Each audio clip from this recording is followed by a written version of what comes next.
system unfolding. Military science fiction podcast.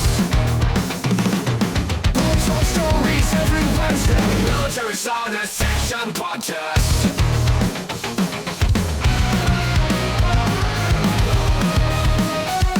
Discussion, interviews, reviews, and rants.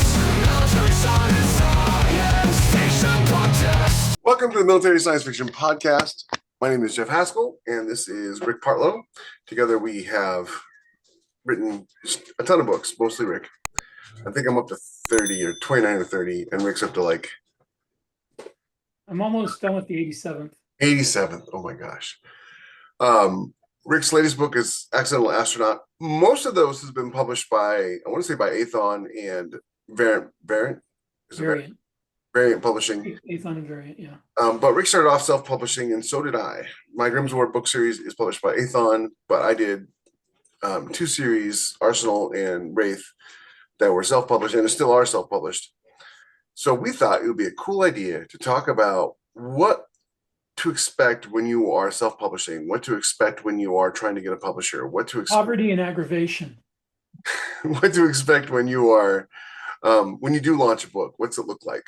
You know, what is a success? Now, some of that's subjective, some of it's objective. If you launch a book in a way, no matter how many copies you sell, that is a success, because very few people actually write a book. Just finishing a book is a success. Just finishing a book, let's be honest, just finishing a book, that is a huge, huge thing, because so few people. Let me interject that when the two of us talk about success, we're talking about a metric from people who have been doing this for a living for years, and that may not be the same definition of success that you have or that you're looking for.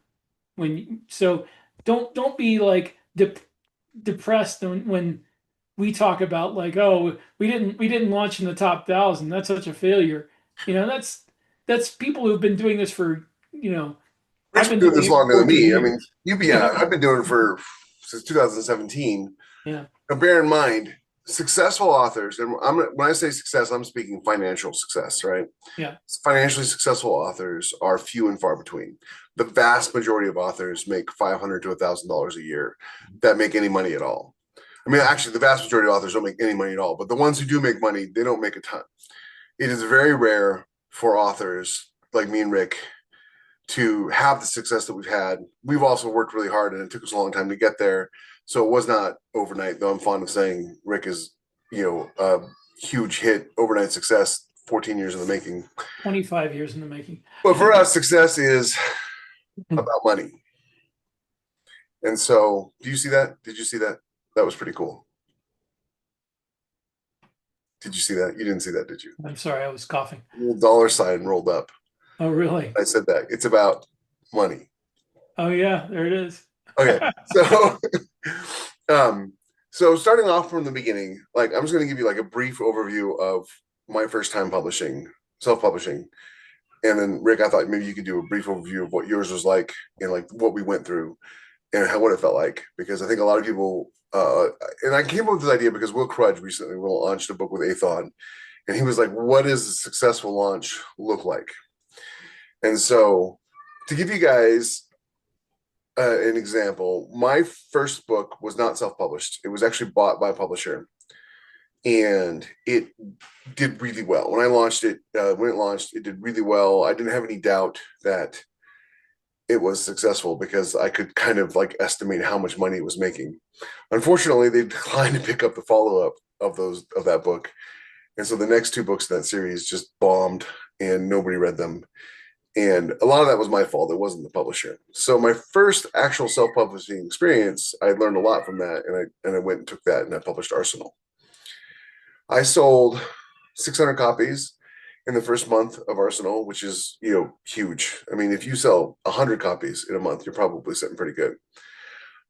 Strangely enough, success is almost as nerve-wracking as failure, because you've got to duplicate it. Now you're like, is this the only time I'm ever going to sell books? Is everybody going to hate it? What happens when the reviews start rolling in and they're negative?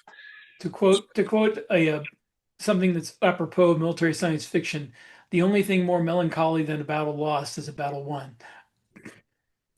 Oh, that's fantastic. And so I did Arsenal, and then my follow up with Arsenal was Unstoppable Arsenal, and it sold really well.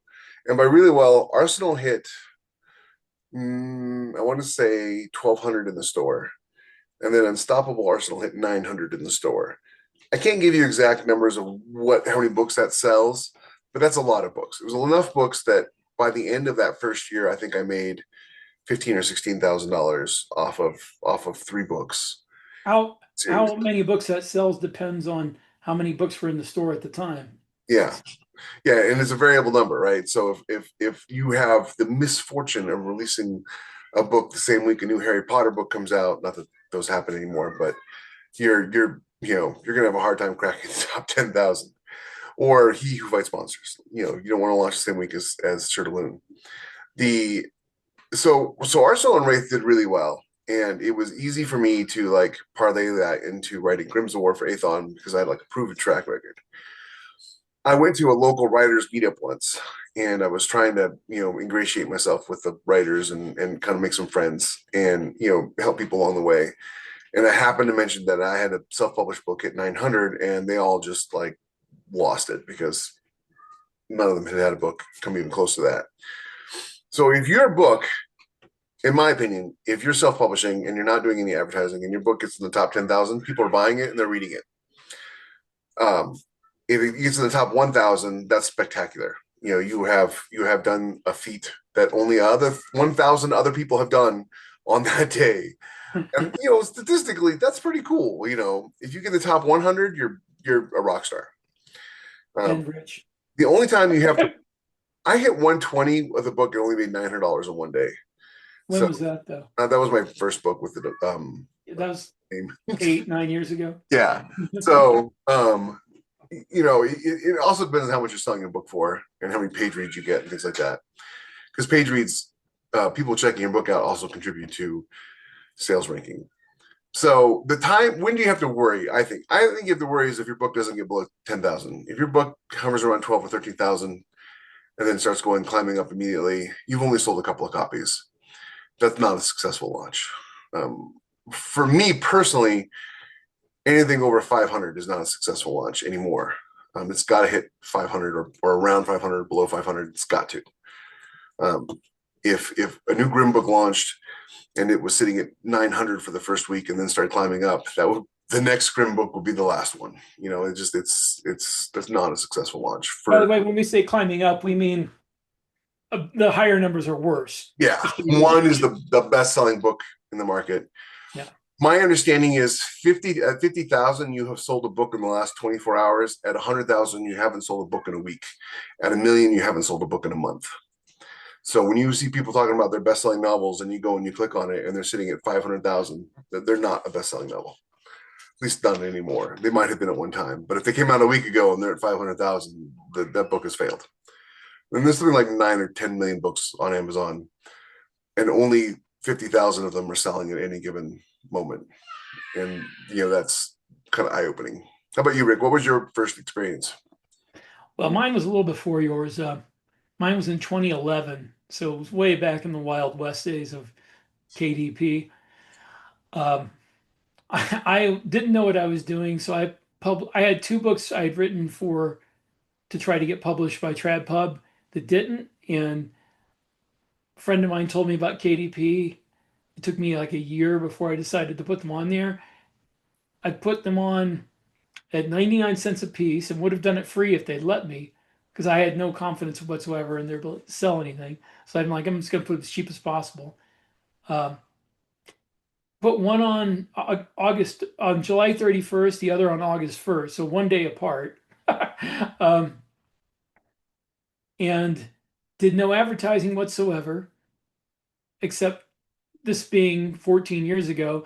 There was a couple of message forums that I participated in where I told people I had a book and linked to it because away with that and not have people get mad at you.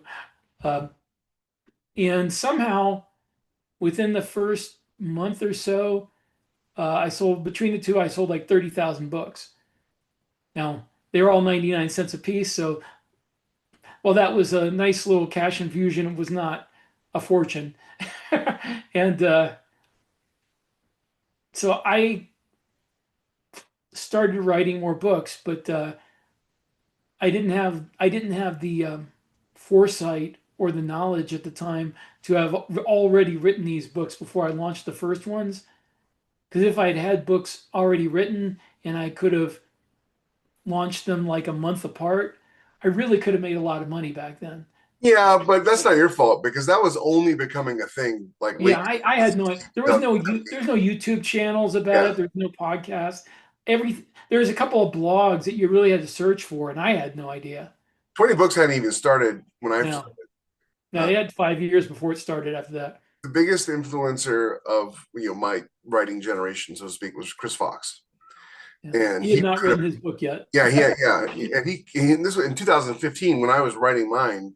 I would get up in the morning like at 5 a.m. and I would listen to his live YouTube channel where he was writing his books and he was doing a book a month challenge, and he kind of pioneered the whole let's launch a book every month and see There's what only a couple happens. of big science fiction indie writers in 2011 who'd made it. Uh, there was obviously Hugh Howey. He was the Yeah, pioneer. He cruises around on the ocean in a yacht because he got in first. And being there first means a lot. And also, I think Lindsay Buroker started in 2009, and yeah, Lindsay, and she's still going strong. still going. Yeah, and there's a couple Um, others I don't remember their names. They're not in it anymore. the guy who wrote the Constitution, I think, was in not the Constitution, but the book, the U.S.'s Constitution. I don't know that one. The one that like Nick Webb, like the one that laid down the format for a lot of the military sci-fi that followed for the next few years. He is what was 2014, 2015, and it was hugely successful. I think what's his name? The Columbus Day. Yeah, What's his name? um, Alan Jay Allenson. Allenson, yeah, Yeah, I think he started back around the 2011, 2012 time period. So all those people who started back then and knew what they were doing got rich from the Wild West gold rush days of KDP. I did not know what I was doing and I did not get rich. I mean, a little bit of money, bought a couple of camera lenses, but you know, I just didn't know what I was doing. So it was great at the time, though. I think that Duty, Honor, Planet, which is the first book I published, got somewhere in the 100 and something range. And that's without any advertising whatsoever, because this was 2011. yeah. The only advertising you could do back then was like Facebook. There was no Amazon ads. Yeah, there's no Amazon ads. I didn't know what to do. I mean, so I had a horrible cover, bad formatting, no marketing. But since it was 2011, I got to like 132, somewhere like that. In 2014, I wanted no. In 2011, Rebecca and I started reading Lindsay Buroker's blog and Mhm. about her publishing journey. And she actually didn't know what she was doing. She she just loved writing and could write fast, and so she published a lot of books. And Yeah. that was sort of the secret is you just keep writing until you hit it where you want to be. And she wrote a whole blog series about this book series that she wrote blind. By blind, I mean like she had a really big dragon series, and then she created a pen name, wrote a whole new 6-book series, and launched it to see if, and this was 2012, I think, to see if that was still something you could do. And yeah, she made a huge amount of money on it. But then back then, there was a lot of people who were making a lot of money publishing both good and bad, good and bad stuff. It was kind of like you said, it was the Wild West. By the time I got in on it, 2016, 2017, things had slowed down a little bit. People were already talking about selling the pickaxes, to the miners, not making money off the gold per se, Yeah. just pickaxes. Well, 2016 was still a time, though, when you could make it without marketing. Because if you want to, I did, yeah. if you want to look at I mean, I talked about my first self-published books, but if you want to look about the one where I actually got successful at self-publishing, that was in December of 2016. That was Glory Boy. And I stumbled upon a formula that worked because I had three other books in that same universe already written. They were already a box set and in KU, which had just came about recently. And I wrote this prologue and it hit it big. And then people went directly from that to the box set. And yeah, that's what got me to be a full-time writer was that book. And I believe it went up to the low 100s somewhere. I don't have it marked down. It's something like 120. You know, I attribute a lot of my success to, well, a lot of different things. But one of the key things is when I first started, I really wanted this to work. Hmm. There kind of was no plan B here, and so I did all the things that I thought I was supposed to do: get up early, write every day, just keep writing, keep publishing, and keep working. Luckily, I have a hugely supportive wife who is also my cover designer and amazing, and introduced me to a lot of these concepts, and helped me with my writing and my storytelling. I ended up meeting a great editor along the way who helped me learn some stuff about writing that I just couldn't learn because it turns out, spoiler alert, I'm dyslexic. And so what I thought was me being stupid and bad at English was just me not being able to put the words on the paper right, because my brain would screw them up when I was writing them. And then you're learning a lot about how to, I don't know if there's a real word for it, like passively market my books with the right cover and the right blurb and getting them in front of the right people. Because that's really like the key thing that I have learned in the last 8 years is that, sure, you can put your books in front of 8 million people, but if they're the 8 million wrong people, you're going to sell as many copies as putting them in front of 100, which is not, and so getting your books so that the person who you want to read them, when they see them, buys them, that was really foundational for my success with Arsenal and Wraith. And it worked out too, because I think 2 years after I published Arsenal, a really popular webcomic guy, I cannot for the life of me remember the name of the webcomic, but he I'm so sorry, Dave, I remember his name. He ended up reading it and put it on his front page. And I think somebody called me one day, and it was like February 2019. They're like, "Hey, have you looked at your sales on Arsenal today?" And I'm like, "No." They're like, "It's at 400. You should go look." And it was just all his fans bought it, and that was a huge boost as well. And I kind of parlayed that in 2019, and I'd already met you at this point. We've been talking a bunch, and I was at 20 books that year, and I went to Steve and Rhett, and I said, "Hey, I've got an idea for military sci-fi. Would you guys be interested?" And because of my successful Arsenal and Wraith, they were like, "Yeah, you clearly can sell books. What's your idea?" And they gave me a lot of leeway because of that. They also gave me a lot of great feedback, which I took most of. Yeah, I met them at that same 2019. No, I didn't. I met them at the 2018 one because Wholesale Slaughter came out in 2019, and I met them just before that. This was late 2018, and I believe I pitched Earth at War in 2018 to Scott Bartlett as well, because I wanted to write a new series. I wanted to, get something with a small publisher who could do the marketing, because I found out in 2018 that I suck at marketing. And As do most authors. I wanted to find somebody to do it for me, and I figured a small publisher would be cheaper than hiring somebody to do it for me, because I've looked into that too, and that was really expensive. With no guarantee of return at all. And, yeah, with no guarantee of return. And marketing changes so fast that it's one marketing technique that works today will not work tomorrow. And that market and the algorithm and the platforms that you can market on and sell your books on change so fast that if you are trying to game the system or trick it or use some sort of like that one simple trick, it's going to work for a little while and then it's not going to work. And we have seen this time and time again where people will be selling like hotcakes, and then their books will be flying off the shelves. And then June 1st rolls around, and Amazon's like, "We're making a change to KDP," and all of a sudden, all these people are not selling anything. Well, that's the other thing I wanted to talk about is we talk about the old days and how easy it was to get. I think the highest I've ever been was 70 I in don't the think it store, was ever easy. and that was because I had a book bub. Oh yeah, I got to 70. I've That only none ever of that had one book none of club, that and that was stuff works because of anymore. yeah.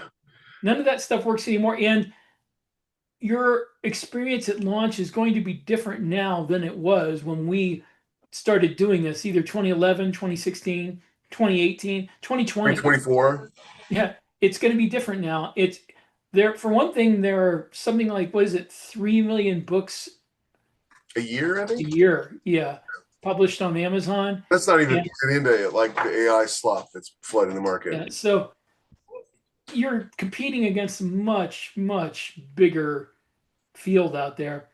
And not only that, but the worst part of it is Amazon has done everything they can at every turn to make it harder for you to get reach without marketing, without paying for it. You have to pay to play. And as Amazon's AMS ads have become more popular with the trad publishers, the amount you have to pay to play has gone up exponentially. We're almost back at a system where we went from like all these publishers and they controlled the gatekeeping and blah blah blah, and then self-publishing came along and we all flooded the market and we're like, yeah, we're free or whatever. And now we're almost back to that system of publishers because you simply can't afford to market your book. Yeah. Because if you're, let's say we'll use military sci-fi as an example because I know that the best. Let's say you're launching a new fleet military science fiction book, and it happens to be the same week that I'm launching a fleet military science fiction book. The question you have to ask yourself is, in order to put your book in front of people, you have to spend more money on your book marketing it than Athon spends on my book marketing it. Otherwise, you lose. And there's only so much space on a web page. And the only books that get shown are like the first top 7 or 8 books that they're marketing. So if you're writing a thriller and what's that guy's name? He writes the Temple series. Temple? Jay Silver, something Silver. He's really cool. I forget his name. I'm so sorry. But he's the guy who responds to the bad criticisms on his own ads, calling himself names to mess around with people, troll people. And he one time, I mean, it was 20 books, and he said that he was spending $1.5 million that year in marketing. So, I mean, like, do you have $1.5 million to spend to market your book? I don't think you do. If you do, you don't really need to count. Are you writing a book? Yeah. You should write a book on how you made that 1.5 million, and Exactly. it be from credit cards. So the thing that you really, in my opinion, and opinions vary, is the censored version of what my dad used to say: opinions are like ear holes. Everybody has them. You need to double down on what makes your book your book. That means if you're writing a space opera, it needs to be the most space opera ever. It can't be a little bit of this and a little bit of that. You can't market it as a book for everybody. You've got to find its audience and you've got to write it for that audience. And a perfect example of that for movies is the difference between Captain America, Winter Soldier, and that Marvel TV series that came out that was the takeoff of Iron Man, Ironheart. Right? Ironheart is for an audience that doesn't exist.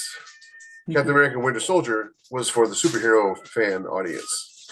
So you need to be writing Winter Soldier, not Ironheart. If you've got this idea for a book that transcends genres and does all these different things, that's just you're never going to sell it. Transcend genres also means transcends audiences. Yeah. You don't have one.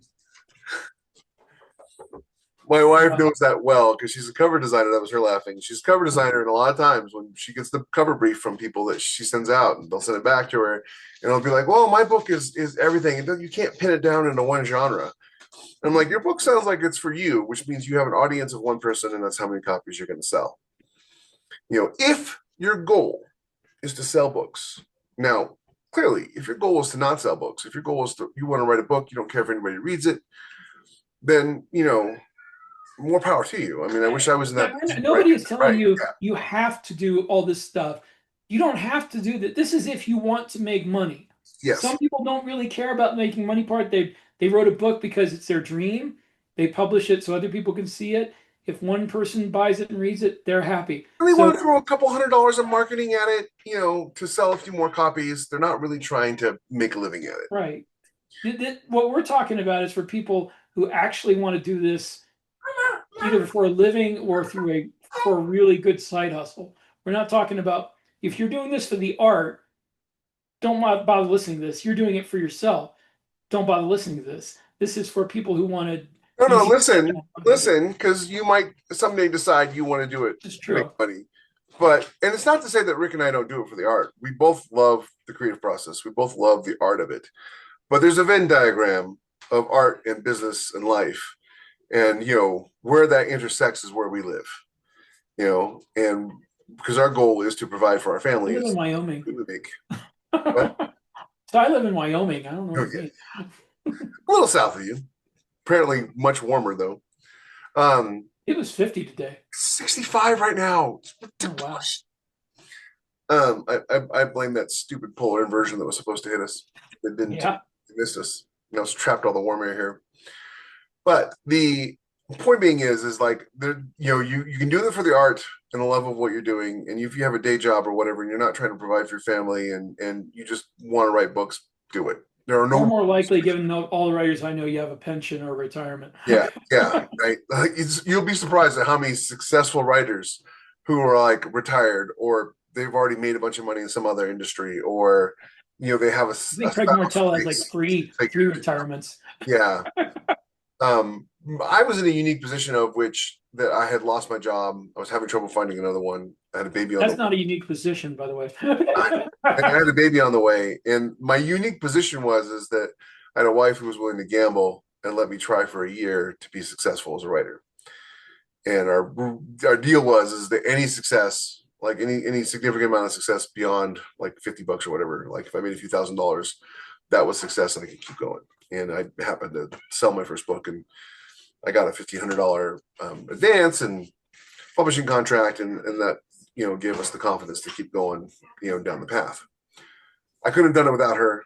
I probably wouldn't have even tried if it wasn't for her. So I mean, everybody has. In fact, she's listening to this, has nothing to do with him.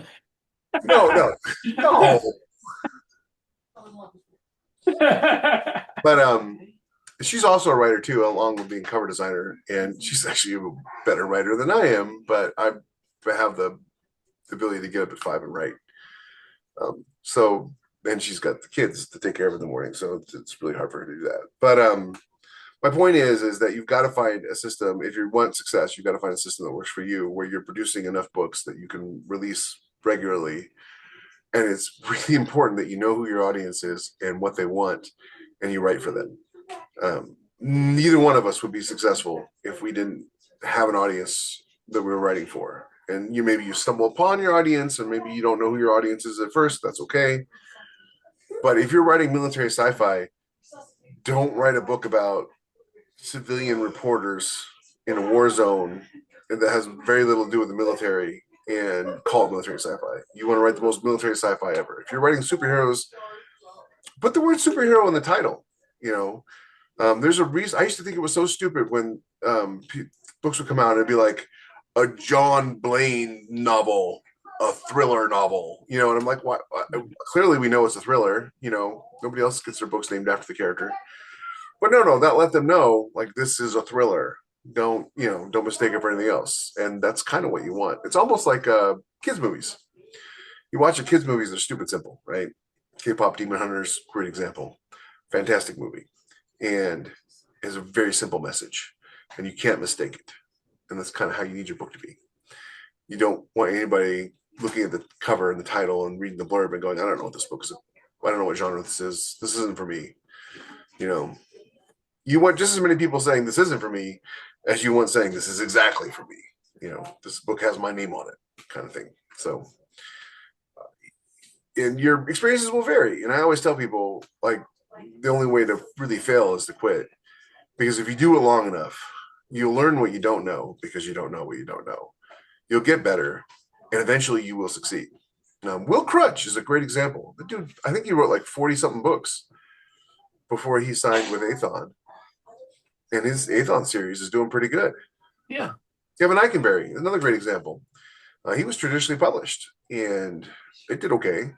But he signed on with Athon and did his Buzzer War series, and it's doing really well. It's killing it. So it just takes time, and you kind of don't want your first book to be a smash success because then you don't really ever learn anything about what you're doing, and that can be a problem. A lot of the people I know who were like really successful out the gate don't write anymore. They're not around anymore because when their books stopped selling, they didn't know what to do, so they just threw money at the problem, and that didn't fix it. And then they were out of money. Yeah, that's the other thing is that on the other side of the coin from people who don't want to spend anything on marketing are the people who throw buttloads of money at a book without knowing if it's going to sell first. And it's not like you can throw it out there and it'll sell 1 million copies first, but you can tell if people like the book, if it's popular. It may not have reach yet, but if everybody who reads it loves it and you're reaching the right demographic, the right audience, then you can put money into marketing it and it's not wasted. We have a friend, AK Duboff, Yeah, Amy, really, really killing it, incredible at marketing. She just really, killing it. yeah, she knows marketing inside and out. She used to work for somebody teaching classes in book marketing, and she knows what she's doing. She knows where to put the money to get, and her book Stranded. Stranded was I think around 500 for months, Yeah, she's something like that. actually her book came out last year, and she is past the number of reviews that I have for a book that was released in 2022. Yeah, So, she knows how to so she, market. yeah, But I'm so proud of the her. difference between her and you, the audience we're talking to, because she's not listening to this, is that she learned marketing. She made a full-time She job spent out two of marketing. years doing that Yeah. full time, marketing for other people and learning the ins and outs of it. Or like that, you were telling me about that guy, that Facebook guy who came over from he was like a VP at Facebook, and he came over and he Yes. followed Facebook wizardry to market his book. He's got a 4.0 review, which if I had 4.0 review on one of my books, I would be very sad and depressed. But he sells a lot of books, and so you can't really fault that he's selling a ton of books. Yeah, Um, he also breaks a lot of the other rules. He writes really short books, barely more than novellas. it's probably the 4.0 is more of a quality of how short they are and not. Um, but he writes them fast, he gets them out fast, he knows how to market them, Yeah. he knows how to write um, ad copy for them that's very compelling. So he knows how to bring people in and that's the thing when you are indie publish. That's why I don't indie publish anymore, is because you have to make a full-time job out of marketing and a full-time job out of writing. So you don't have just one full-time job, you have two when you are indie publishing. And I decided that I sucked at one of those jobs. And if I wanted to keep doing the other one, I had to find somebody else to market for me, which is why I went with Athon originally. And then Scott Bartlett's Permit the Press. And then Jeff Cheney with Variant, because those people they market for a living. They have They teams. have, They have teams of people who market for them. yeah. So I don't need to, like give up any kind of a life outside of my job and work two full-time jobs and spend all my time researching marketing. And then Mal Cooper used to talk about how when they'd market, it would like they'd write for 4 or 5 hours in the morning and then 10 hours a day marketing. That's 40 yeah, hours a week marketing. Mal has the benefit of having been like a marketing executive or something. But point being is that if you're not willing to spend that kind of time doing it, you need to find somebody else to do it for you.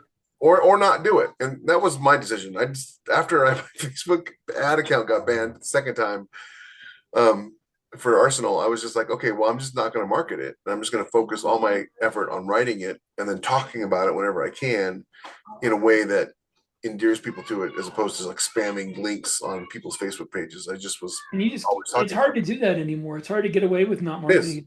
Yeah, no, I mean it absolutely is. Though I mean I don't market them still, and between the 9 Arsenal books and the 5 Wraith books, I still make $500-600 a month on them. Just Yeah, from but you have somebody else getting your name out there. true, So when absolutely. Not a they ton read of your, overlap, but yeah. yeah, Well, no, but some people enough to get you 500 or 600 a month probably. Uh, look at your writing and it's like, I wonder what else he's written. And they look at it, it's like, oh, superhero novels. I like that. I like superheroes. I'll check it out Yeah. because they certainly So weren't looking for superhero novels because nobody is. yeah. It's not a big genre. Most people don't even know it exists outside of Marvel and DC. I So still have a superhero series plot lying around somewhere that I will never get around to writing. I do occasionally get emails from people being like, "Hey, when are you going to write more Arsenal books, or when are you going to write more Wraith books?" And like, listen, I'm working on it. I'm working on it. So now the other side of the coin is what to expect when you want to traditionally publish. So let me clear up a misconception here. The choice is not between indie publishing and traditional publishing. No. The choice is between indie publishing and not publishing. That is the choice. As hard as it is to be successful as an indie publisher, at least your book is out there. If you are trying to be traditionally published, your chances of being traditionally published are about 0.01% of what it is to be successful as an indie published Yeah, person. you that's what you said. You don't make the choice of indie or trad. You make the choice of indie or pitching your book to trad, which will take years. It will I'm take not going to years to say get I'm not going years to to say what publisher, but Rick and I both found out that there was a publisher that we knew who had a to read slush pile with books unread on it going back to 2006. yeah. So you are committing to a process that will take years. And if you're lucky enough to get a contract, then it will be probably another couple of years before your book actually gets published. So you Like are to not, have them this is at the last minute be like, well, your book's not going to be in bookstores. We're just going to have it yeah, on the website. Or there was a problem. Like Rick and I both had this issue happening to us. Our books finally got into Barnes and Nobles, and everything was going great theoretically. And then launch day happened, and none of the stores had it because at the last minute, somebody decided they didn't want to take a chance on 2 unknowns, and so they didn't pull the trigger on it. Now they're starting to get into the bookstores now, but that first week that is so crucial, nothing. yeah. So So your best bet if you want to get trad published, if that's your dream, which it was mine for a long time, uh, write and publish indie books and also have books that you are going to pitch to a trad publisher. And they're going to be, I'm telling you right now, they're going to be different styles of books. Indie publishing is a different style book than trad publishing because trad doesn't go by what the audience wants. They don't. They go by what their editors, sounds ridiculous, right? I mean, like you're selling to an audience. but they don't care. They go by what their editors like. So you are going to have to write a book that appeals to the editors of the houses you're sending the book to. And you need to know what appeals to them. You need to do research, just as much research as if you had to do marketing for your indie book. You're going to have to do to sell to a trad publisher. You're going to have to find out what they want. And then ultimately, when they do buy the book, if they buy the book, they're not selling to readers either. They're selling to bookstores. So you're most likely going to get like a crappy cover and no marketing from them because unless they give you a 6-figure advance, they're not really invested in your book selling. So you probably get $2,500 or $5,000 advance at most. And, from everybody I've talked to who is in the trad pub scene, almost all of them, with the exception of 2 guys that I know, all of them are professors at universities. They have full-time jobs. They do, they're retired. One of my favorite people I've ever met in my whole life is a guy named Robert Hampson, and he is so cool. He's a PhD in neuroscience, and he wrote a really fabulous book that was kind of the basis of it was his love letter to the $6 billion man. Mm-hmm. And it didn't do very well, unfortunately. And it should have, though, because it had everything readers want, but for whatever reason, it just didn't get a huge marketing push. And sometimes that happens. And so you don't, as you go from indie where you have almost total control over what happens to your book to trad where you have no control. Like I've got a book in with a publisher right now. I'm waiting to hear if they accept it or not. And I sell a lot of books. I sell a lot of books. Now, of the two of us, Rick sells way more books than I do, but I still sell a lot of books. And even that doesn't let me go to a publisher and be like, hey, I'd like to write a book for you. Do you want it? And because I did that like right after I lost the Dragon Award, but I had already sold at that point. I already sold like 100,000 novels. I went to a publisher. I was like, I'd love to write a book with you for you. And you know what they said? They said, well, write it and submit it into the slush pile, and we'll get back to you in 6 months to a year. Yeah, and the answer to that is no. Why would I do that? That's the other thing. If you get successful indie publishing, or if you get on with someone like Athon or Variant or or I don't even know the newer ones. Do you know the newer ones? Are there newer ones? Yeah, there's a couple. None that are none that are on the level of Athon or Variant. There's but Royal Guard. Royal Guard is huge in the lit RPG. Yeah. Um, What's the one that the fantasy one? It's okay. There are a lot of what we would call hybrid publishers or small press or medium press publishers, but there's a difference. There are a dime a dozen. Yeah. But there are very few like Variant or Athon. Right. But if you get on with one of those and you become successful, that will allow you the flexibility that when you go to a trad publisher and say, I want to write for you, and they say, put it in our slush pile, you say no. Yeah. So what you're going to learn very quickly is, like, I could put this book in the slush pile for you, but I spent 80 hours writing it. Or I could launch it with Athon and make money tomorrow. 80 hours? I wish I could only spend 80 hours writing. Whatever, that's the thing. I was saying about trad, you're going to defer any money you may make, not just for the year or 2 years of getting a contract, if you get one, and then the year or 2 years of getting the book published, but then it's probably going to be another year before you see any money from it. So you're talking about like a 5-year process between finishing a book that you tailored specifically to trad pub and seeing any money from it. If you indie publish a book, maybe you only make a few $100s, but you make that immediately. In 3 to 6 months. Yeah. If you get a book published through someone like Athon or Variant or what was the other one you mentioned? Royal Guard. Royal Guard. There was another one. There's 60K, and there's Chris Kennedy Publishing, and there's but no, this guy's a fantasy one. You know the guy. It's escaping my. Ari or not Ari Salisbury. No. Dragonsteel?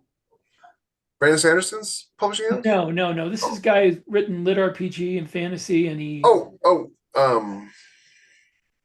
His name is just like right in the back of my Matt, head. right? You're not talking about Matt, are you? No. Dinman doesn't have his own publisher, does he? No. I mean, I think he sold his books to a publisher, and now he's. He sold to a publisher, but this guy is one who. Well, why make this point? Look it up, because now I want to know. What you want to do, what you want to be careful of, though, is like falling this trap of like the publishers they don't have any vested interest in publishing a book. Mountaindale. Oh yeah, Dakota. Yes, Dakota Kraut. That's yeah. As I kept trying to think of his name, I was like, he has a cool name that's like some kind of state. I couldn't think of it. Yeah, Dakota. He's probably one of the biggest names in lit RPG, and he has a publishing house as well. I'm not sure how much they publish beyond Dakota's books anymore, but I've met a few writers who publish with them, and they do lit RPG and fantasy, and Dakota's one of the nicest guys you will ever meet. It's so funny, is he's huge, right? He makes 7 figures, and he just absolutely kills it as a publisher. And the first time I went to 20 books was like 2018, I think, and I'm in the audience. The opening ceremony just happened or whatever, and this little guy, I'm 6'4", so everybody's little to me, and Dakota's probably 5'8" or 5'9", perfectly normal height. And he comes up to me and he's like, "Hey, are you Jeff Haskell?" I'm like, "Yeah." He's like, "Oh, I read your book Arsenal on the way over here and I love it." And it was the first person who ever came up to me over my book, so it was really cool. And then I found out who he was later, and I got his book from him, and I gave it to my kids, and they absolutely loved it, and he became their favorite author. Thanks, Dakota.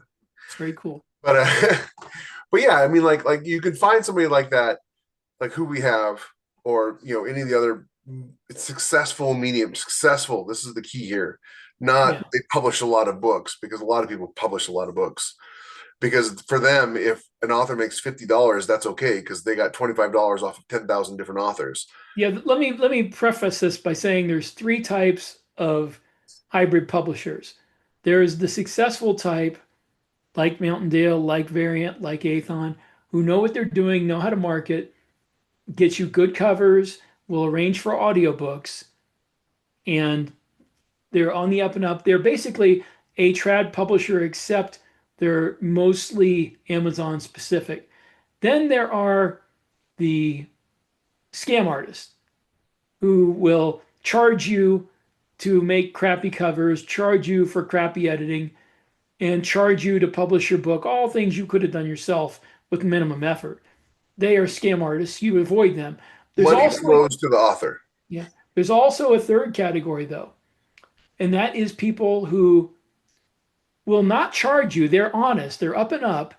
They're not there to scam money off you, but they also are not going to make you any money or very, very little money. They are people who will get you the best cover they can figure out how to get, usually using AI and stock art. They will have editing done for you by somebody who's cheap. Or They free. will or free. They'll format it, they'll put it online, they will arrange to pay you for your part of the royalty, but they're not going to make you successful. They're not going to be able to market you the way someone who knows how to market, like Jan Chaney or Stephen Rett, will market you. So if you just want to get a book out there and you just want to have this is like a hobby, you know, if you make, $50 a month or $100 a month, you're happy. Definitely go with one of those people. They're honest, they're good people, but they don't make a full-time job out of marketing the way J.N. Chaney and Rhett Bruno and Steve Boyer do.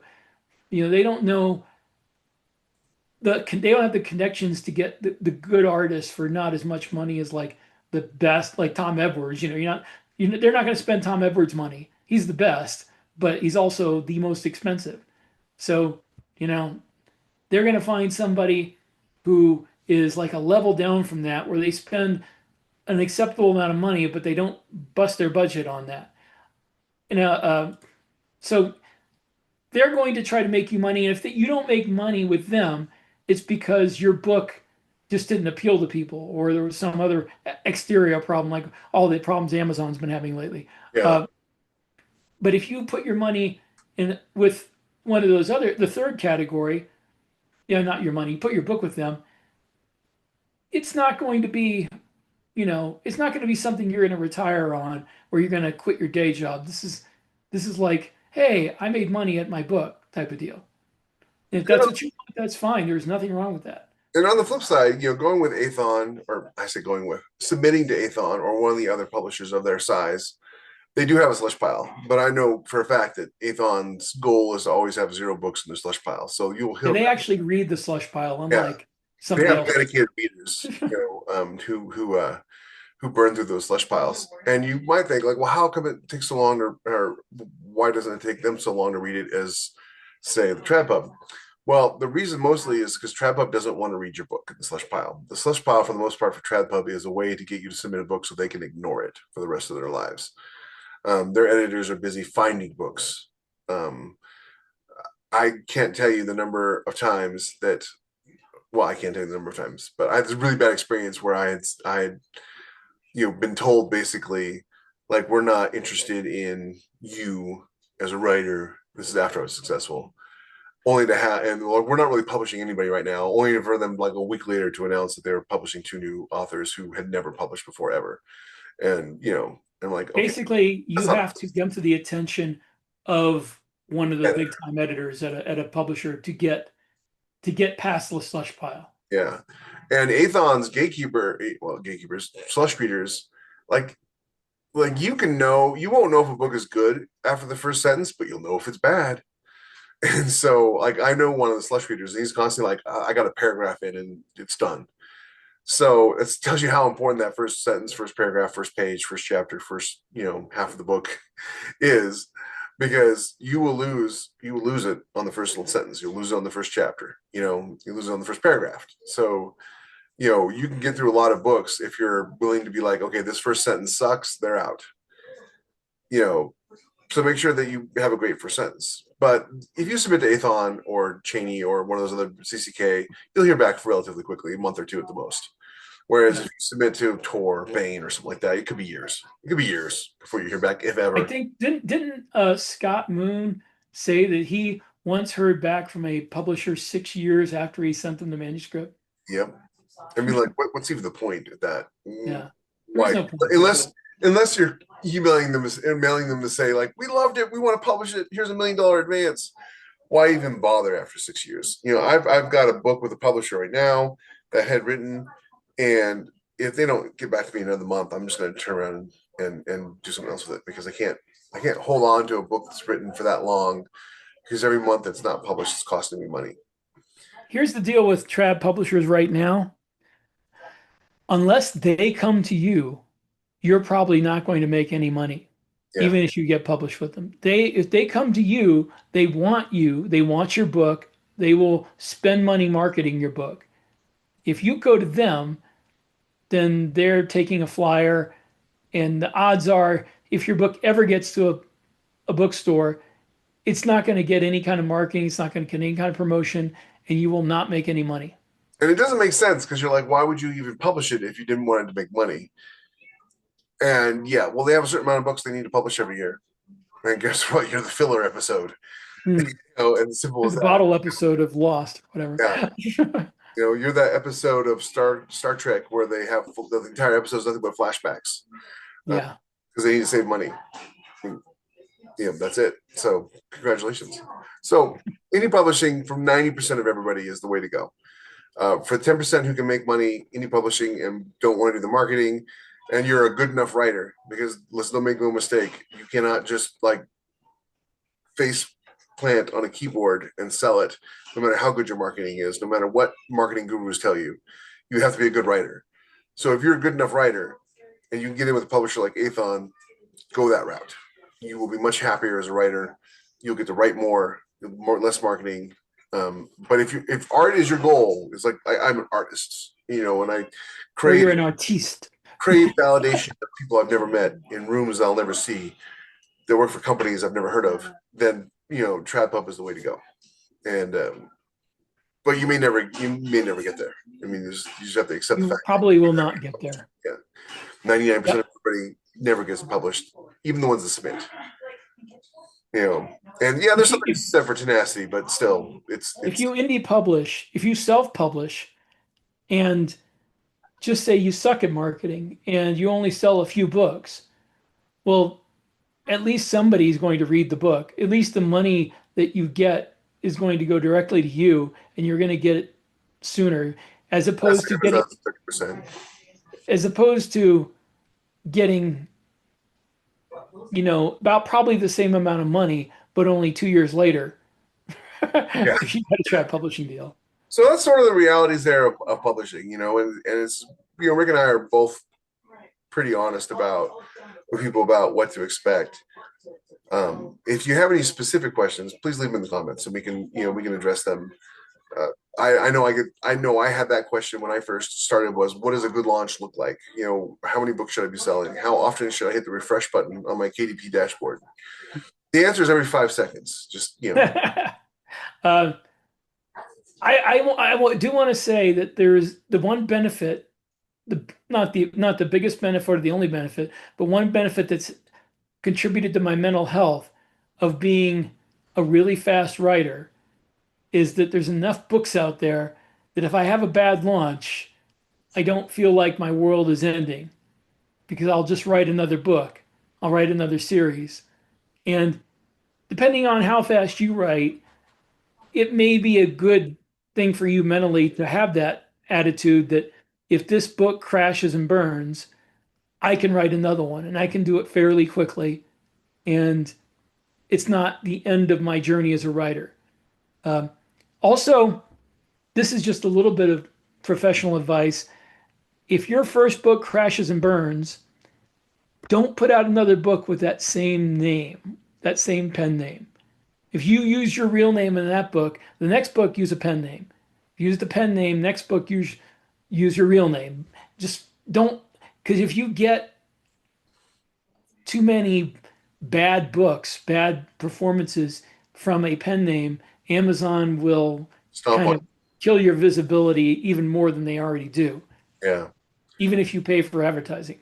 Yeah. So if you have 3 or 4 bad launches in a row, it's time to use it. It's time to do it with a pen name. We have a good friend who has all the money in the world to spend on marketing, and he made the mistake of being involved in a bunch of anthologies that failed, and it eventually killed his name, and he had to go to a pen name. And so, you want to be careful with that. My final piece of advice is to not throw good money after bad. And I don't mean don't spend more money on a book if it's not selling. I mean, if you write 3 books in a series and they don't sell, don't spend the next 5 years trying to sell them. Move on. Yep. Move on. Because otherwise you will get trapped in this cycle of trying to sell the same 3 books for the next 20 years. The only exception is if you can fix what you think was wrong, retitle them and put them under another pen name, maybe it might be worth relaunching them. But for all that work, you could just write 3 new books. You could, yes. If you are capable of writing 3 new books, because not everybody is. But Yeah. don't get so wrapped up in a series that you will spend a portion of your life trying to sell it when it just won't sell. Because it's not selling for a reason, and it's not Amazon's fault, and it's not the reader's fault. It's either your fault or nobody's fault, because you have no control over what Amazon does or what the readers do. You only have control over what you write. And so either you write a better book or you don't sell any books. So If you are having trouble selling books, but everybody who does read it loves it and you get good reviews, then that might mean put some money into advertising it. or write a new series, because more books certainly don't help, certainly don't hurt. I know they used to say nothing sells your last book like your next book. So, which is absolutely 100% true. All right. And if you have any questions, put them in the comments. Let us know. Like, share, subscribe, do the whole bit. And thank you for watching, tuning in on us while we pontificate. Adios. Arrivederci. I'll be the same. A bientôt. I don't know any more words. All right, let's see if Alfadanya. That's Vidania. I know that one.